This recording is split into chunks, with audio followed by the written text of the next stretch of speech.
नमस्ते। स्वागत है आपका इस चैनल पर। मैं हूं शिव मिश्रा।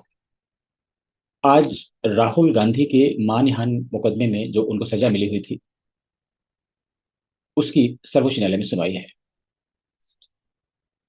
और सर्वोच्च न्यायालय एक आखिरी कदम है, राहुल गांधी का आखिरी पायदान है। अगर वहां से उनको राहत मिलती है तब तो ठीक है, अन्यथा जो फैसला सूरत की सिविल कोर्ट ने किया था वो बरकरार रहेगा। और राहुल गांधी की संसद की सदस्यता जा चुकी है, क्योंकि उनको 2 साल की सजा हुई थी। और प्रावधानों के अनुसार ऐसे व्यक्ति की जिसको 2 साल की सजा हुई हो, उसकी संसद की सदस्यता चली जाती है। लेकिन अगर सर्वोच्च न्यायालय उनकी सजा पर रोक लगा देता है तो उनकी संसद की सदस्यता बहाल हो जाएगी। लेकिन प्रश्न यह उठता है कि क्या राहुल गांधी के लिए ऐसा हो पाएगा? अगर पूरे घटनाक्रम पर आप निगाह दौड़ाएं तो सर्वोच्च न्यायालय के बहुत सारे निर्णय ऐसे हो रहे हैं जो टोटली अनप्रिडिक्टेबल हैं, जिनके बारे में कुछ नहीं कहा जा सकता कि क्या होगा। कई बार न्यायाधीश, न्यायपालिका के जो अंग हैं वो सुचिता के आधार पर उच्च मानदंड स्थापित करने के लिए बहुत सारे ऐसे कदम उठाने पड़ते हैं जो पीड़ादायी होते हैं या किसी दूसरे को सूट नहीं करते हैं। लेकिन भारत के सर्वोच्च न्यायालय में ऐसा नहीं दिखता है। और सर्वोच्च न्यायालय की स्थिति आज हो गई है ऐसा नहीं है। सर्वोच्च न्यायालय का कोई बहुत ही स्वर्णिम इतिहास नहीं है। तो बहुत सारे न्यायाधीश ऐसे होते हैं जो कैसे भी आए हों, किसी भी तरह से सर्वोच्च न्यायालय में पहुंचे हों, लेकिन वो अपने सिद्धांतों से और न्याय से समझौता नहीं करते हैं। और मुंशी प्रेमचंद की कहानी पंच परमेश्वर से यही मैसेज मिलता था, और बहुत से न्यायाधीश इसे चरितार्थ करते हैं। राहुल गांधी का जो मामला है वो जिस बेंच में जा रहा है उसमें एक है मिस्टर गवई, जो न्यायाधीश हैं। और पिछली सुनवाई पर उन्होंने शुचिता के मापदंड स्थापित करते हुए बताया भी था कि वह कांग्रेस से जुड़े हुए हैं। मीन्स उनका परिवार कांग्रेस से जुड़ा हुआ है, उनके पिताजी कांग्रेस के पदाधिकारी रहे हैं और उनके भाई आज भी कांग्रेस में हैं। तो उन्होंने तो बहुत अच्छा किया, इस चीज को बता दिया।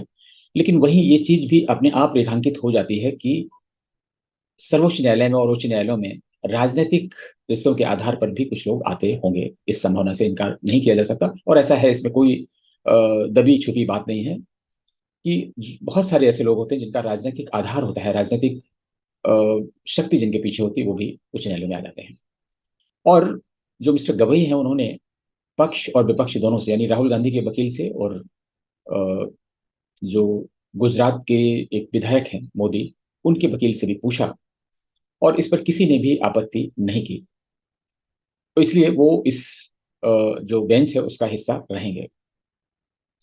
लेकिन इसे कोरी अफवाह नहीं कह सकते हैं कि अभी 2 दिन पहले राहुल गांधी ने अपना हलफनामा दिया है, उसमें एक बार से फिर से रिट्रीट किया है, एक बार से फिर से दोहराया है कि अगर उनको माफी मांगनी होती तो बहुत पहले मांग चुके होते। और उन्होंने ऐसा कुछ भी नहीं किया जिसमें माफी मांगने की आवश्यकता हो। तो कुल मिलाकर उनका जो हलफनामा है ये है कि ये एक राजनीतिक आधार पर उनको फंसाया गया है, और जिस आधार पर उन्हें दंडित किया गया है उसका कोई आधार नहीं है। अब सर्वोच्च न्यायालय इसमें क्या करता है? सर्वोच्च न्यायालय इसके पहले भी जो जिन्होंने मानहानि का मुकदमा किया था उनको भी नोटिस दे चुका है, गुजरात सरकार को नोटिस दे चुका है, और सबने अपने अपने रिप्लाई दिए हुए हैं। लेकिन यक्ष प्रश्न यही है कि क्या राहुल गांधी को आज सर्वोच्च न्यायालय कोई राहत देगा? ऐसा माना जा रहा है कि राहुल गांधी को बहुत बड़ी राहत सर्वोच्च न्यायालय दे सकता है। क्योंकि आजकल जो सर्वोच्च न्यायालय के फैसले आते हैं उसमें अगर आप ये सोचते हैं कि सर्वोच्च न्यायालय ये सोचेगा, इस पर विचार करेगा कि दुनिया क्या कहेगी, लोग क्या सोचेंगे, ऐसा नहीं सोचता है। वो अपने सेल में, अपने कवच में बंद है न्यायाधीश, और उनको इससे कोई फर्क नहीं पड़ता कि कौन क्या सोचेगा। अपने पद का भरपूर इस्तेमाल करते हैं। मेरे कहने का ये बिल्कुल भी मतलब नहीं है कि ये फैसला जानबूझकर राहुल गांधी के पक्ष में दिया जाएगा। लेकिन आप देखें कि जो सूरत की सिविल कोर्ट थी, और जिसमें जो एडिशनल डिस्ट्रिक्ट जज थे, यानी सिविल जज सीनियर डिवीजन, उन्होंने अपना फैसला सुनाया था। और उस फैसले में, इतना लंबा फैसला था, उसमें बहुत सारी चीजें रिकॉर्ड की थी। और उस फैसले के देने का कारण भी ये था कि उन्होंने एक ऑप्शन दिया था राहुल गांधी को कि वो क्षमा याचना कर लें, मामला खत्म हो जाएगा। राजनीति में ऐसे बहुत सारे मामले होते हैं, और राहुल गांधी के पास ये पहला मामला नहीं था क्षमा मांगने का, माफी मांगने का। इसके पहले भी वो राफेल के मामले में सर्वोच्च न्यायालय से माफी मांग चुके हैं, वहां पर अपना राइटिंग में माफीनामा दे चुके हैं, और ये चीजें होती रहती हैं। अगर वो माफी मांग लेते तो शायद लोगों को आज याद भी नहीं होता कि राहुल गांधी ने किसको क्या कहा था। उन्होंने ऐसा नहीं किया कहा, और बल्कि चुनौतीपूर्ण लहजे में कहा कि वो माफी नहीं मांगेंगे, वो सावरकर नहीं है, वो राहुल गांधी है। वीर सावरकर, जो कांग्रेस सरकारों ने जिनको विलेन बना दिया। अगर आज सोशल मीडिया और इतनी फ्रीडम नहीं होती, हमें जो भी इतिहास के बारे में सही जानकारी मिल रही है वो बाहर के इतिहासकारों से मिल रही है, क्योंकि इतिहास भी विकृत कर दिया गया है। तो अगर वीर सावरकर को देखा जाए तो उनके आगे गांधी और नेहरू कुछ भी नहीं है, उनके पैरों की धूल भी नहीं है, और उनको लांछित करने का काम किया गया। और वीर सावरकर के अपमान के विरोध में भी उनके जो प्रपौत्र हैं, ग्रेट ग्रैंडसन है, उन्होंने भी एक मुकदमा मानहानि का दायर कर रखा है, और वो भी विचाराधीन है। इस तरीके से कुल मिलाकर 10 मुकदमे राहुल गांधी के विरुद्ध हैं, और इन मुकदमों का जिक्र सूरत न्यायालय की जो निर्णय है उसमें भी दिया गया है। और जब ये निर्णय आ गया कि राहुल गांधी को 2 साल की सजा हुई, तो तमाम तरह से इस निर्णय को भी अपमानित किया गया, लांछित किया गया, न्यायाधीश को भी लांछित किया गया पूरे भारत में। और एक अभियान चलाया गया कि उस जज का प्रमोशन कैसे हो गया, और बहुत सारी चीजें चली पूरे देश में। ये हुआ कि गुजरात में अगर मुकदमा था तो ऐसा होना ही था। इसके बाद में लोगों ने उनसे कहा होगा, उन्होंने अपील की डिस्ट्रिक्ट जज के यहाँ, वहां भी उन्हें राहत नहीं मिली, क्योंकि फिर एक ऑप्शन दिया गया कि वो माफी मांग लें, लेकिन किसी भी स्तर पर उन्होंने अपना जो एरोगेंस का परिचय देते हुए वहां भी नहीं किया। और जो सूरत की अदालत थी, दोनों अदालतें जो सूरत की थी, उसमें तो पूरे गाजे बाजे के साथ राहुल गांधी गए, बसों में भर के कांग्रेस के बड़े बड़े नेता गए, और पूरी न्यायपालिका को अपने प्रभाव में लेने की कोशिश की, राजनीतिक दबाव बनाने की कोशिश की। लेकिन कुछ ना कुछ तो ऐसा होगा जो न्यायाधीश नहीं झुके, और उन्होंने वही निर्णय दिया जो उनको देना चाहिए था। इसके बाद में मामला उच्च न्यायालय पहुंचा। उच्च न्यायालय ने भी 50 से अधिक पेजों का निर्णय दिया, और उसमें भी इन 10 मुकदमों का हवाला दिया। जिस समय मुकदमे की सुनवाई हो रही थी, अभिषेक मनु सिंघवी जो राहुल गांधी के वकील थे, उन्होंने बहुत दबाव बनाया कि अभी फौरी तौर पर कुछ राहत दे दी जाए, विस्तृत फैसला बाद में आता रहेगा। लेकिन न्यायाधीश ने ऐसा नहीं माना, और उसने कहा कि जो ग्रीष्मकालीन अवकाश है उसके बाद ही पूरा निर्णय दिया जाएगा, और तब तक उनकी जो अ, जेल जाने वाली चीज है उस पर रोक लगी रहेगी। और जब पूरा फैसला आया तो हाईकोर्ट का फैसला भी बहुत विस्तृत था। ऐसी ऐसी चीजें उसमें कोट की गई हैं जो न्यायालय के अपमान में राहुल गांधी ने और कांग्रेस ने की, और किस तरीके से न्यायपालिका पर दबाव बनाने की कोशिश की। और यही नहीं, हाई कोर्ट ने तो ये भी लिखा है कि he is a serial offender, he is a habitual offender, means Rahul Gandhi, और उनके पास इस तरह के 10 मुकदमे हैं।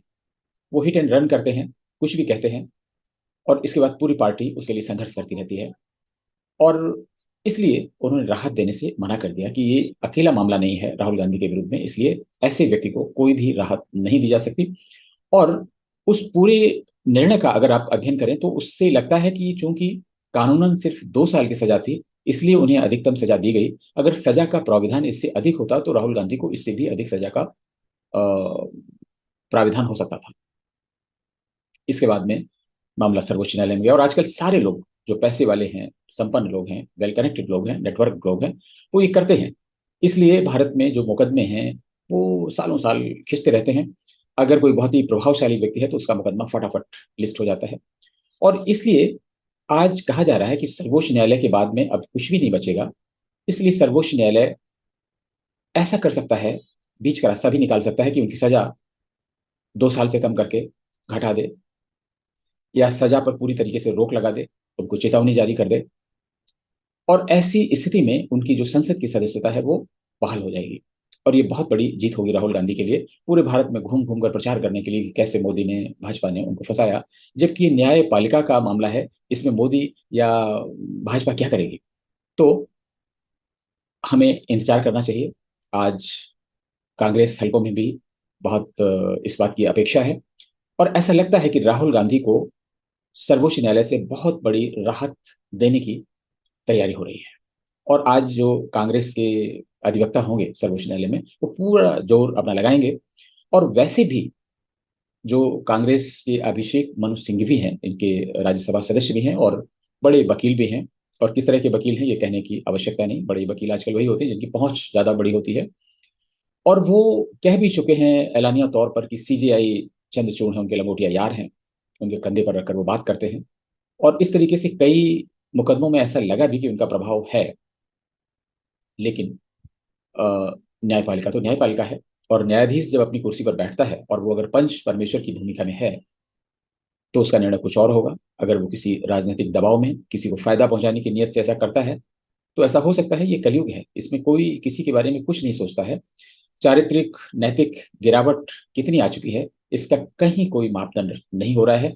किस स्तर पर गिरावट आएगी, न्यायाधीश गिरेगा, राजनेता गिरेगा, सरकारी अधिकारी गिरेगा, आम जनमानस गिरेगा, कौन कितना गिर सकता है, इसकी होड़ लगी हुई है। तो let us hope, keep our finger crossed, Rahul Gandhi के पक्ष में निर्णय क्या आता है। नमस्ते। फिर किसी ज्वलंत मुद्दे पर आपसे मुलाकात होगी, तब तक के लिए आज्ञा दीजिए।